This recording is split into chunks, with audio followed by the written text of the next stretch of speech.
Salut tout le monde, comment allez-vous? Moi ça va plutôt bien. Aujourd'hui on se retrouve pour une nouvelle vidéo. Aujourd'hui on va parler un petit peu de Blanche-Neige et les 7 nains, qui est un flop total. Enfin les 7 nains qui sont pas vraiment des vrais nains.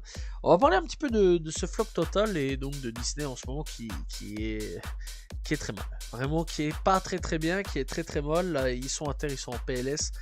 Position fétale totale, voilà. Ce film-là, à la base, des bases, c'était pas. Je pense pas que c'était destiné à être un flop comme ça l'est actuellement. Blanche-Neige, donc, c'est un film qui est sorti donc, à la base des bases en 37, quelque chose comme ça, voire même plus tôt. Donc voilà. Blanche-Neige, c'est quand même un vieux film, hein, vraiment. Voilà, c'est sorti en 1937. Et après, donc, il y a eu quelques remakes, hein. Il y a eu Blanche-Neige et le Chasseur en 2012. Et récemment, donc, Disney a décidé de revenir. Alors, c'était pas Disney, hein, Blanche-Neige et le Chasseur. Donc voilà, et donc sorti donc le 21 mars 2025. Ils ont décidé donc de faire un remake de Blanche-Neige et qui n'a pas rencontré son public. Voilà. Bref, donc le budget est estimé à 270 millions de dollars. Voilà. En moyenne pour la dépense totale. Et ils n'ont pas vraiment rempli les objectifs, hein. Voilà. Ça marche pas. Ça marche pas du tout. Voilà. Disney a perdu pour le moment, de ce qu'on sait, 115 millions de dollars avec le film. Donc voilà, c'est pas beaucoup, c'est pas du tout beaucoup. Donc voilà, aux États-Unis, ça n'a que récolté que 69 à 70 millions de dollars. Voilà, soit bien loin des attentes au niveau mondial. C'est 145 millions de dollars seulement qui ont été encaissés, un chiffre clairement alarmant pour la production. Voilà pour cette production et pour Disney sur beaucoup de choses. Voilà, c'est une grosse perte pour Disney qui, encore une fois, qui sont à 115 millions de dollars de pertes. C'est quand même un film qui avait quand même des ambitions, voilà, et qui, il y a eu beaucoup de critiques et déjà d'avance dès le démarrage du film. C'était pas très bien parti. Déjà d'avance, l'actrice, enfin les deux actrices. Déjà d'avance, Blanche-Neige. Et alors, je peux comprendre, c'est peut-être même une des rares fois où j'ai pu comprendre le pétage de câble envers Disney et envers son actrice principale, hein, voilà, sur le fait que Blanche-Neige ne serait pas jouée par une personne blanche, voilà, soit jouée par une hispanique. Ça, j'ai pu comprendre parce que quand on regarde un petit peu Blanche-Neige, voilà, c'est parce qu'en fait, elle s'appelle comme ça parce qu'en gros, elle est blanche comme la neige. Ça, c'est écrit dans les romans. Voilà, c'est bien expliqué. Et là, ouais, j'ai pu un petit peu limiter comprendre. Voilà, enfin limite comprendre sur certains points. Pas tout non plus, faut pas exagérer. J'espère quand même que ça a pas brisé sa carrière parce que c'est une jeune actrice, hein, en plus de ça. Parce que, vraiment par contre ce qui s'est passé sur elle. Alors je comprends que ça pète un plomb, hein, je comprends vraiment que ça pète un plomb en disant ouais non ça va pas, c'est pas bien et tout ça. Le boycott c'est peut-être même je pense la meilleure solution, mais vraiment par contre, oh là là, oh la pauvre ce qu'elle a subi, c'est incroyable. Les insultes, etc. Non, vraiment, c'est pas bon. C'est pas bon. Rachel Zegler, voilà quoi. Elle a pas vraiment à voir là-dedans quoi. Elle est venue, Disney l'a prise et voilà quoi. C'est bon. En plus de ça, ouais, c'est une jeune actrice. C'est une actrice montante, voilà. Elle commence sa carrière tout doucement et j'espère pour elle que ça va pas mettre un gros plomb dans l'aile à ce niveau-là et qu'elle elle va pas se casser la gueule au niveau de sa carrière. Parce que là, vraiment, c'est un échec. Vraiment, c'est un échec total. Puis de l'autre, on a Gal Gadot. Là, par contre, aussi, j'ai pu un peu comprendre. Hein, parce que bon, c'est vrai quand même que quand on voit un petit peu en termes d'image sur certaines choses, Gal Gadot est quand même un petit peu plus jolie par contre que donc l'actrice qui joue donc Blanche-Neige. On rappelle quand même qu'à la base des bases, ce qui est le fait pourquoi elle est jalouse, la mère, donc c'est le fait qu'en gros, Blanche-Neige est plus jolie que la belle-mère. Donc voilà, et donc ouais, il y a eu pas mal de critiques là-dessus. Ça aussi, ça a quand même pas mal été critiqué. Alors bon, c'est vrai que Gal Gadot, c'est pas une laide femme, hein, on va pas dire le contraire. Après, c'est pas pour autant qu'elle joue bien, elle joue vraiment comme un pied de table, ça faut être honnête aussi. Gal Gadot, vraiment, ouais, elle aussi, c'est pas vraiment la meilleure actrice du monde, hein, vraiment sur beaucoup de points. Elle fait beaucoup les mêmes mimiques, beaucoup les mêmes trucs, beaucoup les mêmes choses, c'est fort, c'est un peu bizarre son jeu à elle. Puis on n'oublie pas avec elle, parce que là, vraiment Gal Gadot, le truc qui a fait aussi péter un plomb, et que là par contre ça a été un mouvement pour beaucoup de gens, du fait que bah, déjà d'avance elle est donc d'Israël, voilà, et qu'elle soutient le massacre qu'ils sont en train de commettre en ce moment.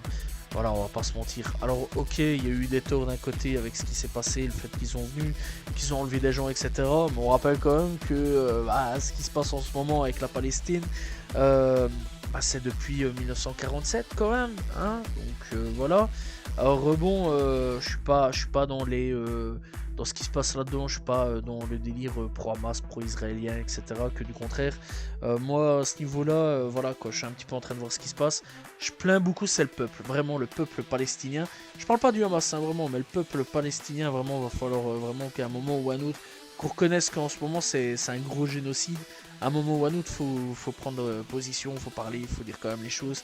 Voilà. Après, faut pas non plus s'en prendre aux juifs extérieurs, parce que extérieurs d'Israël, hein, bien sûr, je parle, parce que bon, eux n'ont rien à voir là-dedans. Il y a des gens là-dedans, des juifs justement, qui sont en train de condamner tout ça. Ça, il faut dire les termes aussi, hein. Voilà. Donc on y est. Voilà, on place tout ça. Mais dans l'ensemble, c'est vrai quand même que elle, Gal Gadot, a clairement soutenu son pays, quoi. Son pays, elle le soutient. Elle a dit clairement qu'en gros, elle était ok. Voilà, elle s'en battait un peu les steaks de ce qui se passait et qu'elle, en gros, elle validait. Elle a bien. Voilà, il n'y a pas de problème. Et un massacre, sa mère au calme, c'est pas grave, vas-y, continue. Voilà, donc bref, ça c'est fou là-dessus. Personnellement, ça, c'est pas un bon move. Et du coup, bah ouais, les gens, encore une fois, nouvelle critique, nouvelle critique. Alors là, pour une fois, on a eu vraiment la bicalliance entre les gens de la droite et les gens de la gauche. Quelque part entre les gens donc qui soutiennent la Palestine et ceux qui étaient donc contre donc l'actrice, qui se sont serrés les mains dans la main, qui se sont dit sa mère, on va boycotter le film sévère. Et puis il y en a les autres, les gars un petit peu qui sont donc en train de regarder le film et qui se disent est-ce qu'il va y avoir les nains? Et non, on n'a pas eu les nains, les gars, on n'a pas eu de nains, on n'a pas eu de vrais nains. Donc là aussi, gros carnage total. Voilà, là vraiment très très très très mauvaise décision de Disney. Des nains acteurs, il en existe plein. Il y en a quelques qui vont venir en tête directement. Je pense à celui dans Game of Thrones. Voilà, c'est pas une personne très grande, c'est une personne de petite taille. Je pense aussi à ceux dans Harry Potter. Voilà, je pense, si je me trompe pas, dans celui de R2D2, c'était une personne de petite taille aussi dans Star Wars.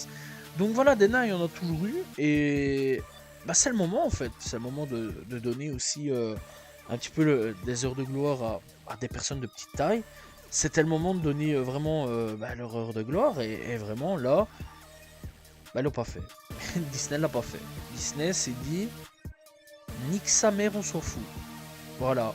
Alors, on veut bien mettre une personne qui a des propos un petit peu chelous envers un massacre. On veut bien mettre une personne hispanique à la place de Blanche-Neige, qui est blanche comme la neige. Mais les nains, on s'en fout. J'ai pas compris le délire. Donc voilà, c'était le moment là, Disney. Disney, qu'est-ce que tu me fais? Qu'est-ce que tu me fais? C'était le moment vraiment, les nains, ils étaient là, il y a des nains qui ont pété des câbles, hein. Je pense que l'acteur de Game of Thrones, il a pété une durite, hein, le gars. Ouais, je pense il a pété une durite, hein. Si je me souviens bien, sur internet, il avait dit quelque chose. Et vraiment, t'accumules tout ça, bien sûr que c'était un échec. Bien sûr, et en plus de ça, c'est encore un live action.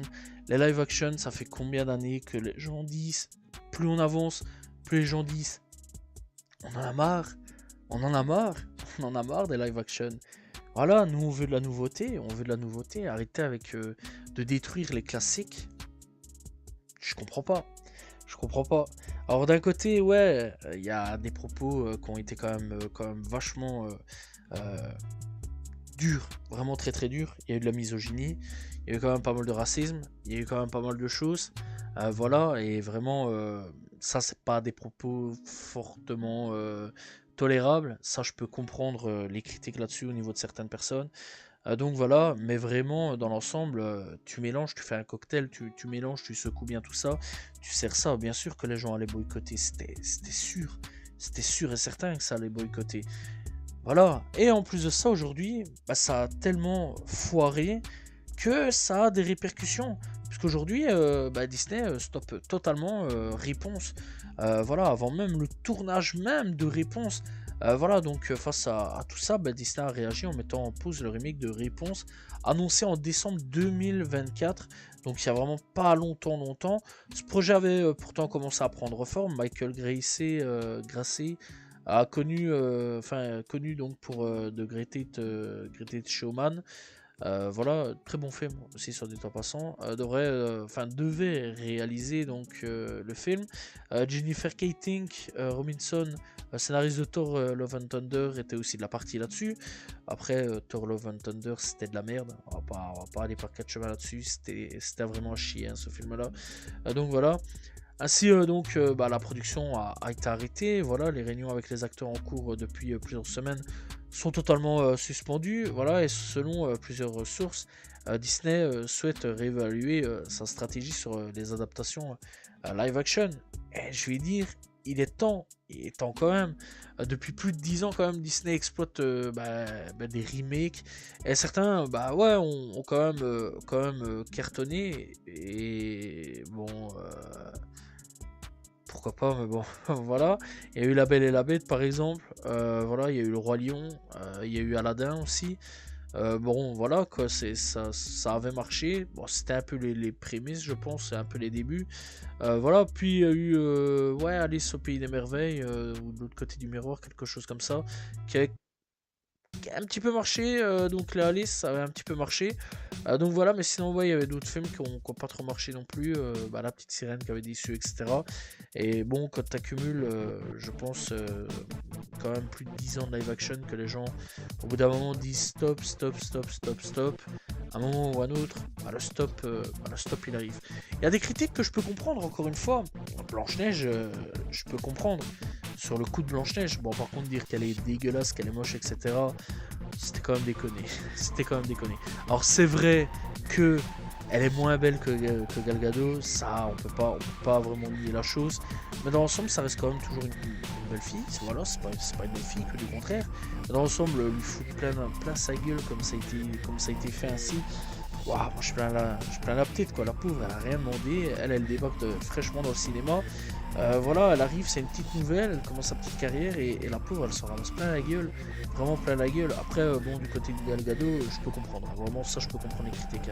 Même moi, là-dessus, vraiment, quand elle a commencé à soutenir ce qui se passait là-bas, en Israël, Palestine, même moi, je me suis dit, mais quelle grosse merde, en fait, cette meuf, vraiment. Et encore une fois, c'est pas l'antisémitisme ou quoi, ok, c'est que du contraire, je tiens quand même à dire. Donc voilà, je soutiens pas le Hamas, que du contraire, mais à un moment ou à un autre, il faut quand même dire que il y a quand même un massacre qui est en train d'être fait en ce moment en Palestine. Il faut quand même dire les termes. Voilà. Après aussi en matière d'acting, excusez-moi, mais Gal Gadot, elle pue la merde. Vraiment, ça fait depuis Fast and Furious, peut-être un petit peu avant. Je la connais depuis Fast and Furious, c'est toujours la même tête, toujours la même mimique, toujours la même gueule qu'elle fait. Vraiment, à un moment ou à un autre, faut changer ma couille. Voilà, faut un petit peu changer un petit peu le facial, quoi, à un moment. Je sais pas, t'es pas obligé de toujours faire la même tête, toujours le même truc, toujours la même mimique. Change, je sais pas, inspire-toi. Il y a plein d'acteurs, plein d'actrices à Hollywood. Inspire-toi, voilà. Je sais pas, va prendre des cours, à mon avis, avec Jim Carrey ou un truc dans le genre, ou même va demander des conseils à Bruce Willis. Non, pas Bruce Willis, il est malade en ce moment. Voilà, va plutôt demander à Sylvester Stallone ou à n'importe qui, je sais pas, à Hollywood. Va demander, il y a plein d'acteurs, il y a plein d'actrices, il y a plein de trucs différents. Voilà, va demander, change, vraiment change. Aussi, il faut pointer du doigt aussi que Gal Gadot était très très nulle. Je pense qu'elle est plus forte avec sa FAMAS, avec son arme d'attaque dans le désert, que pour aller pour en termes de cinéma. Faut dire les termes, à mon avis. Donc voilà. Enfin bon, dans l'ensemble, c'est un film catastrophique. C'est un film. D'un côté, je suis quand même content, vraiment, sur certains points. Parce que je me dis peut-être que ça va enfin réveiller Disney, peut-être que Disney va enfin se sortir les doigts des fesses. Ça fait combien de fois que je fais des vidéos? Je sais pas combien de vidéos j'ai fait sur Disney en disant que ça devenait catastrophique la gestion, etc. Qu'ils étaient en train de perdre des milliers d'argent, des millions de dollars, etc. Là maintenant on y est, ça y est, c'est bon. Là maintenant Disney se réveille. Là ils ont mis tout en pause avec réponse et il est temps que Disney se sorte les doigts des fesses. Bref, ce qui est bien quand même, ce que l'on a appris sur certaines choses dans le futur pour Disney, je parle en termes de dessins animés et en termes de films live action, c'est qu'apparemment c'est mis en pause. Ça c'est une très très bonne nouvelle. Peut-être qu'ils vont commencer à terminer donc les live action, les sortir et puis c'est fini. J'espère, il est temps qu'ils reviennent à ce auquel ils sont plus forts, c'est-à-dire les dessins animés, ou alors qu'ils font des autres films, parce que vraiment il y a moyen que Disney lance des carrières ou lance des trucs, etc. Parce que moi qu'ils fassent des films comme à l'époque, vraiment où ils faisaient des films en vrai de vrai, voilà, live action comme on dit si bien. Donc voilà, en vrai de vrai, moi il n'y a pas de problème, tu vois, tu veux lancer une saga, tu veux lancer des trucs ainsi, moi ça me dérange pas. Mais les remakes, je pense qu'il est peut-être temps d'arrêter, je pense qu'à un moment ou à un autre, je pense que actuellement on en a bouffé un petit peu trop de remakes et qu'il est temps d'arrêter les remakes. Voilà, sortez Lilo et Stitch et après c'est tout. Arrêtez les remakes. Malgré que je pense que Lilo et Stitch va cartonner, voilà, mais arrêtez les remakes. Je pense que c'est peut-être le mieux à faire. Voilà, aussi deuxième chose que l'on a appris qui est quand même plutôt bien, c'est que Disney revient au dessin animé en 2D. Ça peut être très intéressant. Voilà, hâte de voir un petit peu le futur de Disney. Et j'espère que vraiment pour eux, ça va peut-être leur mettre une bonne claque dans la figure et peut-être qu'ils vont refaire des bons trucs comme avant. Voilà, parce qu'en ce moment, Disney, depuis quand même quelques années, c'est une traversée du désert monumentale. Voilà, et il était temps que Disney se ramasse une bonne claque derrière la tête. Voilà. Bref, donc, c'est la fin de cette vidéo sur Blanche-Neige et les 7 nains qui sont pas des vrais nains. Voilà, ça faut en parler aussi. Enfin bon, j'en ai parlé, mais bon, voilà. Et donc, n'hésitez pas donc à vous abonner, liker, commenter, partager. Dites-moi ce que vous ce que vous avez pensé de ce film-là, si vous avez été le voir. Donc voilà, et n'hésitez pas donc à vous abonner. Donc voilà, on se retrouve demain pour une nouvelle vidéo. Salut tout le monde, ciao ciao.